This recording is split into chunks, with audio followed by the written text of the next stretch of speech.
We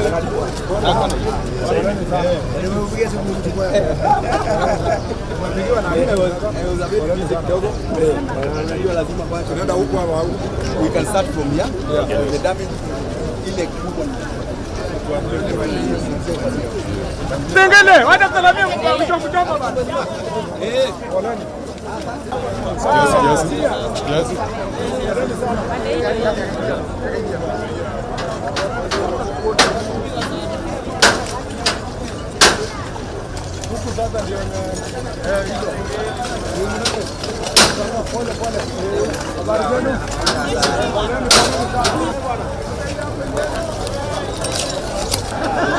Hata shop za juko.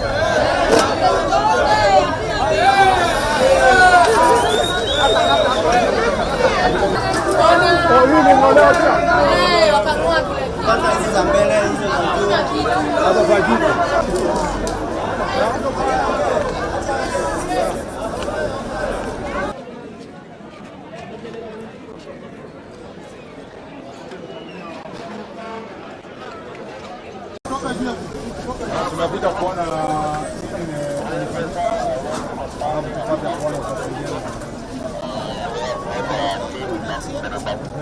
nauza viatu ya ladies official wear. Yes. Walibeba kwa mzima. Pole sana. Hii duka nikifungua ni kubwa, ni both sides. Alafu hapa chini mimi wanaweka Crocs zote nimechanganya. Ya watoto, watu wazima. Sasa walibeba zote na niko na watoto nalea. Mzee ndiye ameaga 7 months ago. Hii ndio ilibaki tegemeo. Niko na loan Stima Sacco, niko na loan Equity. Hii kidogo vile tunafanyaga watu wa biashara, unaenda unachukua juu uko na stock unauza, jioni una deposit pesa wenyewe. Sasa nitaanzia wapi? Nani ataongeza deni juu ya deni? So painful. Na watoto wanaenda shule. Sasa hata nikikuja kwako nikwambie nisaidie 10,000 utaniambia wewe pia huna.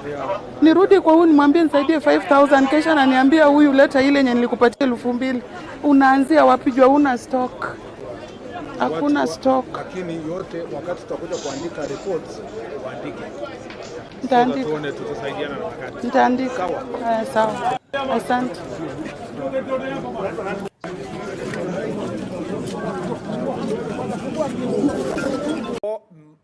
All the police officers who did a very good job yesterday, you have my full support.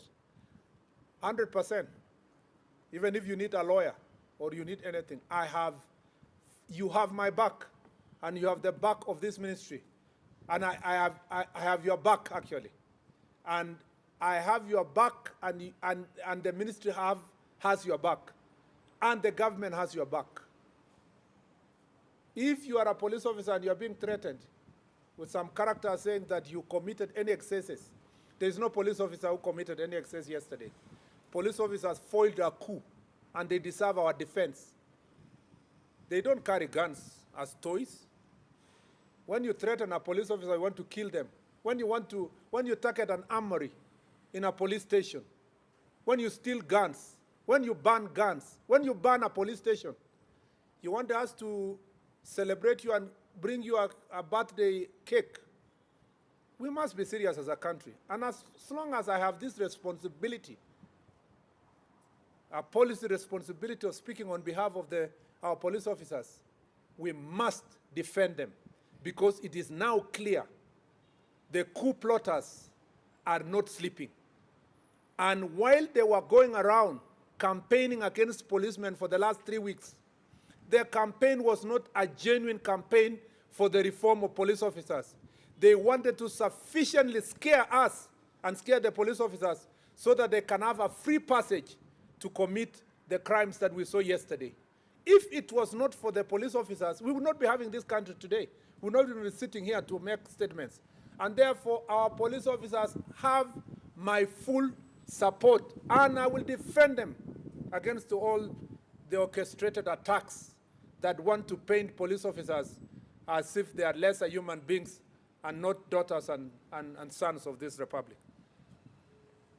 Therefore, it is urgent as a nation to put in place a legal framework that operationalizes Article 37 of the Constitution to ensure that demonstrations are carried out in an orderly manner. This entails providing sufficient information on the planners, purpose, day, time, and demonstrations routes. What unfolded yesterday was not a protest. It was terrorism disguised as dissent. There was no peaceful demonstration. It was riots, chaos, and anarchy. Let me therefore state unequivocally that we condemn the criminal anarchists who, in the name of peaceful demonstrations, unleashed a wave of violence, looting, sexual assault, and destruction upon our people. More than 10 Kenyans were killed. Investigations are ongoing on the numbers and the circumstance that this happened. Over 400 were injured. Close to 300 are police officers. Some left with injuries they will carry for the rest of their lives. Key government installations and offices were targeted. At least 9 police stations were attacked, 5 of which were torched, including Dagoretti, Molo, and Olkalau, to name a few. 88 police vehicles were destroyed. A total of 27 national and county government vehicles were destroyed, and 65 civilian vehicles parked in various police stations, including a school bus, were burnt. The criminals were aiming at the officers on duty. They were after guns in the armories and the police uniforms.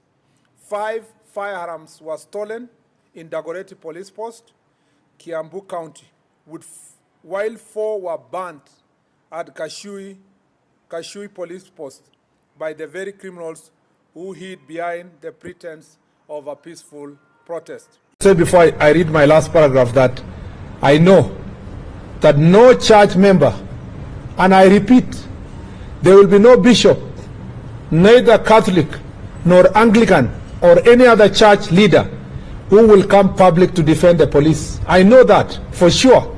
Nobody will speak about how the police were attacked, injured, and suffered immense pain as a result of the various. Nobody will do so. I also know that no diplomat will come to public to defend our police, because it is not in their interest for Kenya to be a safe nation and to be a prospering country with full democracy. All those people would prefer anarchy, chaos, at the expense of peace. And since